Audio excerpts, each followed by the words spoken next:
even the way he said, the way I'm feeling, it made me feel rattled. Like, gosh, that can feel so unstabilizing. Feel like everybody has a right to have a fantasy for what they want or what they hope for. And then when reality... I really am curious how you found out though. And I hope he told him. You think? Yeah. Well, I don't know. I hope. I hope it wasn't your mum. That's an interesting one. Because I was going to say, what was the intention? Hi, and welcome to the Therapy Floor. I'm Dr. Ritz. And I'm Dr. Vicky. And we're here to answer your dilemmas. Let's go for it. So the dilemma reads, I'm a man in my 20s. I want to start by saying I have a good relationship with my dad now. But recently I found out something that has left me feeling unsettled.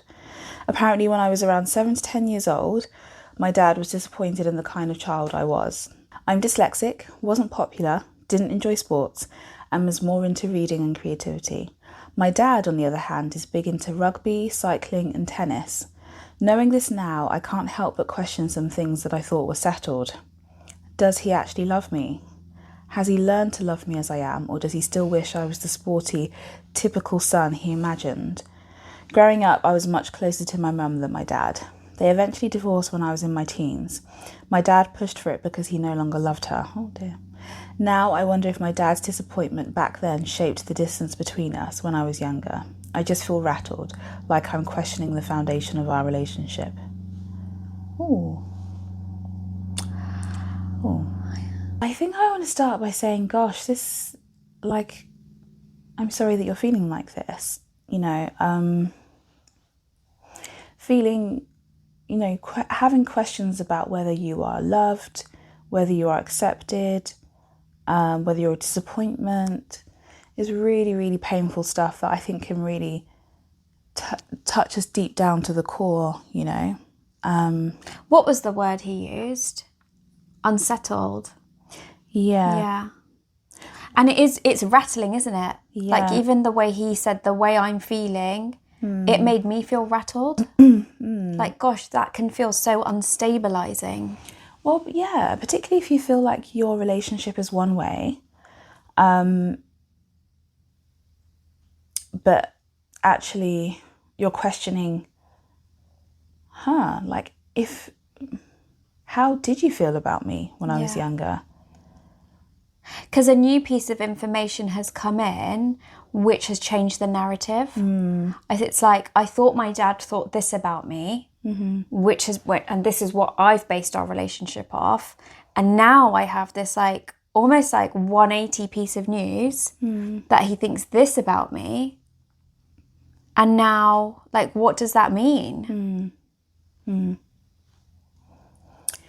you kind of the picture that I have of your dad, and I don't know if this is what you were intentionally trying to let us see, but I guess it gives us an insight into your perception of your dad, is that he's someone, if he does not accept the other person, if he doesn't love the other person, he pushes them away. I mean, that was quite a stark thing. My dad pushed for the divorce because he no longer loved her. And even though that can be a valid reason for divorce for a lot of people, but I don't know, there was just something about that being thrown in there as well that made me think, gosh, there is a fear of rejection from this man, and how much of a powerful force he has been in your life, really. And I guess that looming threat of his approval or disapproval. And I think that's really tough. And I'm sorry that you've had to experience that. And I wonder what your relationship is like now, because you said that you thought that this was settled, but actually he loves you now, and you said there was distance between the two of you when you were younger, but I'm guessing that the distance has kind of closed a little bit, and that the relationship is a lot stronger now. But it sounds like there's still the threat of, but if he felt differently before, can he feel differently again in the future? That's a good one. Yeah. That's a good question. Or not a good question, but a good thought. I think if I were in your shoes, maybe that's where my mind would go. And that's a really hard one. It's hard to have that conversation with someone, isn't it? Does he know that you know? How did you find this out anyway? Yeah. How did you know that he was disappointed in the fact that you were dyslexic and you weren't sporty and you liked reading and you were creative? And how did he feel, Yeah. And how did he feel about you being closer to your mum as well? The woman that he didn't love. Yeah, so many things. I'm like, gosh, who is this man? Did he feel rejected? You know, part of me is wondering that, you know, it's interesting the way you've like presented it all, but part of me is wondering, is there something going on? I mean, I actually feel like I want to have you in my therapy room. I feel like I could talk to you for ages. Like I have so many questions. But part of me is thinking like the rejection piece from him, if he found you different to him, did he know how to connect with you? Yeah. Did he see your mum connecting with you in a way that was maybe quite natural? And he found that hard, rejecting? And because, you know, you didn't look like what he looked like this sporty person. Was that quite rejecting for him? Yeah. Like almost a bit de-weaponizing. Like did he have a fantasy of what you were? Well, he obviously did have a fantasy of what you were going to be. And then when you didn't maybe meet that fantasy and he started to realise who you were, I wonder if he felt a little bit paralysed of, well, I know how to connect through sports and banter and this and that. And like it can be, I almost wonder, did he feel a bit unnerved by you? Yeah, possibly. Yeah. And I'm not saying that in a way to like, and it's a hard one because I want to understand both sides here. And that's not to excuse anyone's behaviour, but it doesn't sound like there was necessarily any behaviour to excuse either. Like you're not necessarily talking about behaviour, you're just talking about he's had these thoughts and now I'm left quite unsure. And then just coming on to fantasies and disappointment, I think we don't talk about that enough, in the sense where children, partners, even parents, I feel like everybody has a right to have a fantasy for what they want or what they hope for. And then when reality doesn't necessarily match that fantasy and you go from disappointment to acceptance, that's also really valid.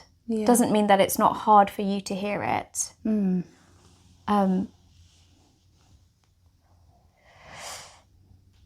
But it is a process that I think every human goes through. It's almost like, and I'm saying this now because we're in the middle of this a little bit, but it's like when you buy a house, right? I think you can have this fantasy of what you want your ideal home to look like. And then slowly, as like reality starts to sink in, due to different reasons, you start to maybe feel the disappointment. Oh, I thought it was going to be like this, or I thought I was going to have this bit in it, and I always wanted this, and I realised maybe I'm not going to get that now. And then that slowly trickles, hopefully, to a place of acceptance. And I wonder if where you are you still maybe, because it might be quite fresh to you, the news that you've heard, are you just seeing your dad in the disappointed stage? Yeah. And if your relationship is good, has he moved to the acceptance stage? Yeah. And can you handle the fact that he wasn't perfect? And I guess he still isn't, because none of us are. Can you accept him and his fallibility? Can you accept him having a period of time where he didn't know how to accept you, but does now? And I think that when people can be really critical of other people, they usually are very critical of themselves. And it's like an offshoot, an extension of that. And I wonder if you can understand or can see his own difficulty with meeting his own expectations for himself and how he handles disappointing himself, and realised that this was purely a projection onto you, and it didn't have anything to do with you, but everything to do with him. Yeah, in a way, you're just the vessel. Yeah. Yeah, that he put his stuff into. Yes, which is never a nice experience. No. And I think that this is going to be quite a slow process for you, because I think that almost what we're talking about is the end goal, maybe, for you. And I think, coming back to what you said at the start, I think, maybe it was me that jumped a bit ahead, but I think that might be something to like talk to him about, that whilst you're figuring this all out, you might have to just take a step back. Because you're not necessarily going to be seeing him for who he is now. You're working through who he was. Yeah.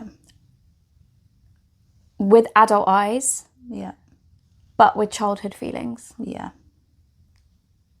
That were probably unprocessed, I think. Because I think as a child you would have picked up on it. Yes, I'm sure. Yeah. I'm sure. Subconsciously, unconsciously. And I wonder as well if things might slowly start to come back to you. Where you start to think, oh, that happened, and was that because of this? Yeah, new connections being made. Yeah, that's it. New connections being made. So that's why I think actually this is going to be quite a process for you, and be gentle, be kind with yourself through it. Take your time through it. And if you need space, if you need time, voice that.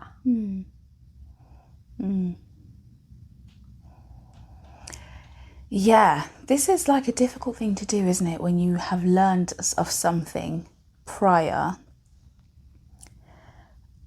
and yet it can feel really discombobulating. And then you have to reconfigure who this person is, how you relate to them. Time. Do you forgive them? Yeah, it can be quite hard when you're thinking of things that have happened retrospectively. That's the word. Yeah, it can be quite hard. Yeah. I really am curious how you found out though. And I hope he told him. You think?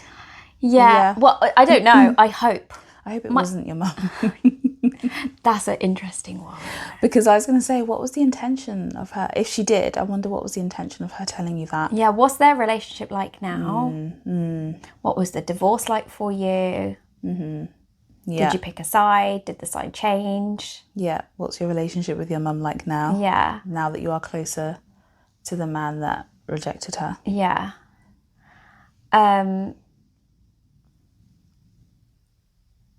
And I read recently, but don't quote me because I can't quote the exact research, but there is something around the connection of boys to their mothers being much stronger in their earlier years, till around the age of 10, because they need that emotional connection to develop their emotional part of their brain and their capacity. And then when things start to become maybe a bit more active and practical, then they lean towards the father. Yeah. I mean, I've heard of that a lot, and I think I've seen it as well. Yeah.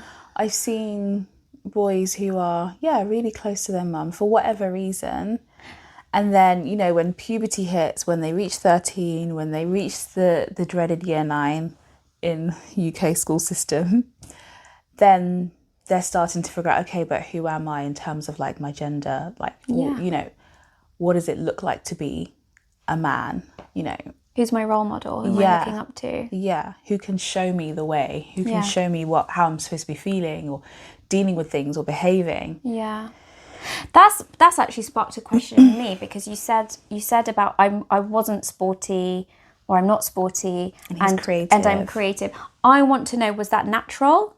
Did you try to fit in to be sporty at first and then felt like, actually, no, this is not me? Or was it like from the get-go, no, I'm just not interested?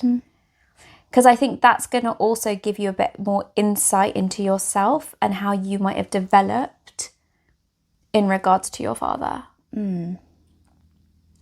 Like, was there maybe an initial, like, my dad enjoys all these sports, so even though deep down I know they're not for me, I'm going to try as a way to get love and acceptance? Or did you just go with where your heart desired? So I was saying I hope that it came from his dad, because I'm just wondering whether his dad like came to it from a place of, oh, we're in a good place, I feel like I can share this. Yeah, but part of me thinks it might not have, though. What's making you think that? Because I wonder if you'd have these questions, or if your dad did tell you, then maybe it was the way he told you that would leave you wondering. Because Like in a bantery way. Yeah, because I would hope that if it was your dad that told you this, he would have spoke about it from a complete ownership of his misgivings, or in the way that he fell short. You know, I was really concerned with irrelevant things when I was younger, and you know, I felt like I didn't give you the support maybe that you needed, and I tried to shape you into the person that I wanted you to be rather than accepting you for who you were. And I'm sorry I did that. You know, I really learned a lesson over the years, and I'm really proud of the man that you are. That's how I would have hoped your dad would have told you this information. Anything other than that would have left you, I think, with these questions like, gosh, did he even love me? Has he just learned to love me? Rather than did he want to, you know? Yeah, but I still think these questions can come up. I think even if you're given that holding statement, I think you'll still have questions. Yeah. But do you feel like the questions would have gone back to his father, not to us? Yeah. If there was that vulnerability there and that openness there, Yeah. you would have felt safe to Yeah. ask him about it. Yeah. And coming back to vulnerability, do you think you saw that in your dad growing up? Like, because you know what you said earlier, like, are you having to accept your father is not perfect? Do you think you held an image of him being perfect? Is this one of your first moments of, like, seeing the flaws? Was he forthcoming about his flaws? Did he tell you he got things wrong? Like, even, like, silly things. Yeah. Like, did he take ownership? Or is this, like, your first experience of your dad really taking ownership for something? That you knew deep down he needed to take ownership for, but you just didn't know, like, what it was, what the quality was. But your body always knows. Yeah.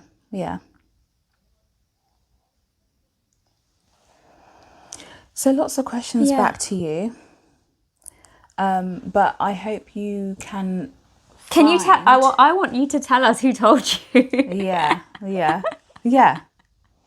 But I hope you can find, you can connect to some feeling of validation, self-worth, acceptance and love, wherever you need to find it from, whoever you get it from, and use that to really ground you in your sense of who you are.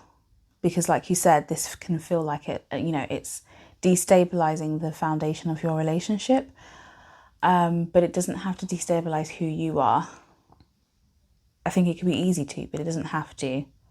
And the way to do that would be to tap into, who do other people say I am to them? How do other people show up for me? How else do other people love me and accept me and celebrate me? And hold on to that, because that is very true. Yeah, it's almost like I imagine you as like a house that's been shook and like some bricks have come apart. And I think that's really valid for those bricks to have come apart. But the person putting those bricks back is you. I like that. Yeah. Thank you. Thank you for sharing that with us. Let's leave it there. Let's leave it there. So if you have any dilemmas, please send them in to us. Where can they send them in? hello@thetherapyfloor.com. I'm Dr. It. And I'm Dr. Vicky. And we'll see you on the floor soon. Bye. Bye.